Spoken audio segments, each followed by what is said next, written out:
crucifixion was not just a painful way to die, and it was much more than just a punishment. It was a statement. It was a complete stripping away of a person's dignity, a public act designed to shame, humiliate, and utterly dehumanize someone in the worst possible way. It was meant to make an example of a person, to show everyone watching that this person was nothing less than human, deserving of utter contempt. Think about it. When we talk about shame, we usually mean feeling bad about something we did, or maybe something that happened to us that makes us feel exposed or embarrassed. But crucifixion took that feeling and stretched it out, amplified it, and made it the very core of the experience. It wasn't just a moment of shame, it was a slow, drawn-out process of public degradation. One of the first things to understand about crucifixion's shame is its public nature. This wasn't something done in a hidden dungeon. Crosses were set up in highly visible places, often near busy roads, city gates, or on hills where many people could see. The idea was not to just kill the person, but to display them, to make their suffering a spectacle. Everyone passing by would see it. They would see the person hanging there, slowly dying. And that alone was a huge part of the shame. You weren't allowed a private moment, not even in death.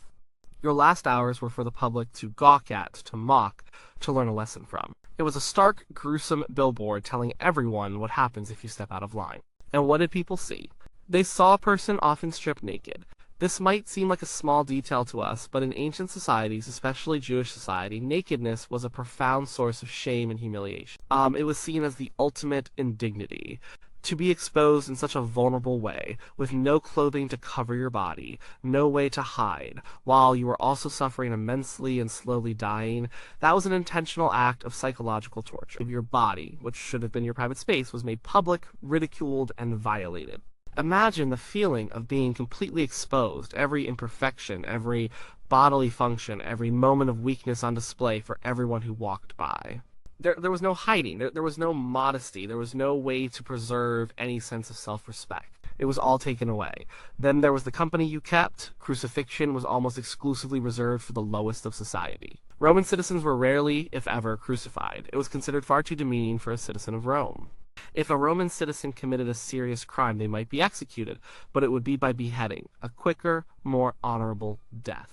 This crucifixion was for slaves, for rebels, for foreigners, for the worst criminals, for those who were considered expendable and worthless. So, if you were being crucified, it automatically branded you as someone despicable, someone who didn't deserve the respect of society, someone fit only for the most degrading form of execution. You were lumped in with the lowest of the low, criminals and outcasts. This association itself brought immense shame. It declared you a societal reject, not just to your face, but to the faces of everyone who knew you and everyone who saw you there. The very process of crucifixion was designed to be humiliating from start to finish. It often began with a brutal scourging, a whipping that ripped the skin and muscle from the back.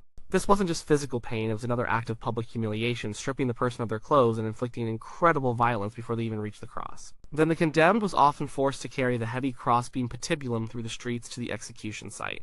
This was a public procession of shame, a final walk where onlookers could jeer, spit, and mock the condemned.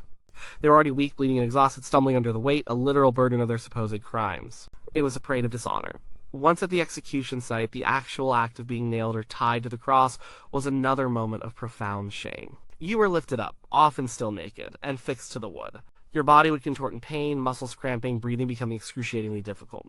And all of this was happening in the open for everyone to see. There was no mercy in the act. The Romans weren't trying to make it quick or painless. They wanted it to be long, agonizing, and completely public. The slow, drawn-out death meant that the humiliation and suffering weren't over quickly. You hung there for hours, sometimes days, slowly suffocating, losing blood, enduring incredible pain until your body finally gave out. And during this prolonged suffering, the body would inevitably start to fail in other ways. Bodily functions would become uncontrolled. This, too, added to the immense shame. To have your body betray you in such a public and messy way, with no control over anything, with no dignity left, was designed to completely annihilate a person's sense of self-worth. You became an object, a leaking, suffering, dying thing, completely at the mercy of your tormentors and your own failing body. The smell, the flies, the scavengers beginning to circle even before death, all of it contributed to an atmosphere of utter degradation. For Jewish people, there was an added layer of profound shame and curse. The Old Testament, specifically the book of Deuteronomy, says in chapter 21, verse 23, "Cursed is everyone who hangs on a tree." This verse was incredibly significant. To be executed by hanging or by crucifixion, which was seen as a form of hanging, meant that you were not just condemned by human law, but also by God himself. You were considered accursed. This wasn't just a social stigma, it was a spiritual damnation. It meant that a crucified person was not only shamed in the eyes of society, but also outcast from God. For a devout Jew, this was the ultimate horror, a complete and total spiritual banishment. It stripped away any hope of honor in the afterlife, any sense of divine favor.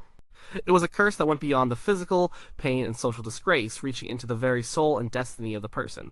And then, even after death, the shame continued. In ancient cultures, proper burial was incredibly important. It was a mark of respect, a way to honor the dead, and a crucial step in the journey of the soul. But for those crucified, burial was often denied. Their bodies might be left on the cross to rot, to be eaten by scavengers like birds and wild dogs. Or they might be thrown into a common unmarked grave, a pit where all the other disgraced criminals were tossed without ceremony or respect.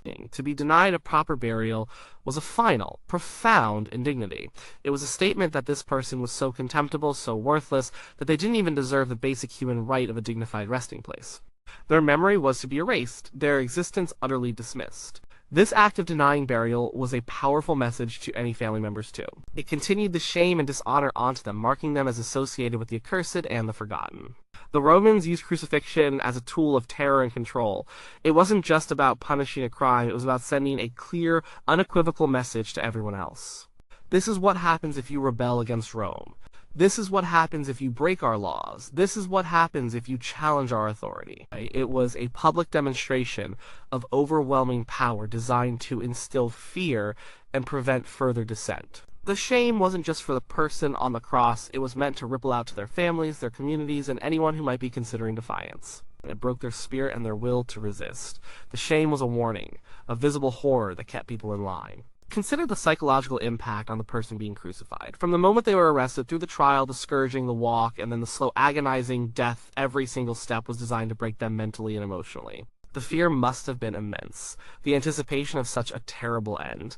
The knowledge that they were completely powerless, completely exposed, completely humiliated. This psychological torment was as devastating as the physical pain. It stripped away their identity, their personhood, reducing them to nothing more than a public spectacle of suffering.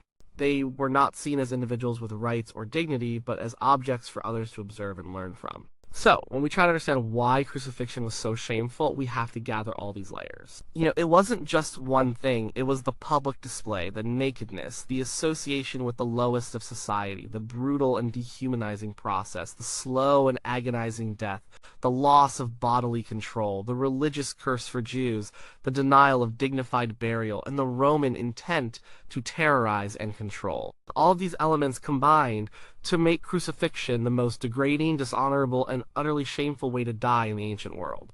It was a punishment that aimed to destroy a person in every conceivable way, physically, emotionally, socially, and spiritually. It left no room for dignity, no opportunity for respect, no hope for honor, either in life or in death. It was the ultimate statement of worthlessness, designed to break the individual and send a chilling message to all who witnessed it.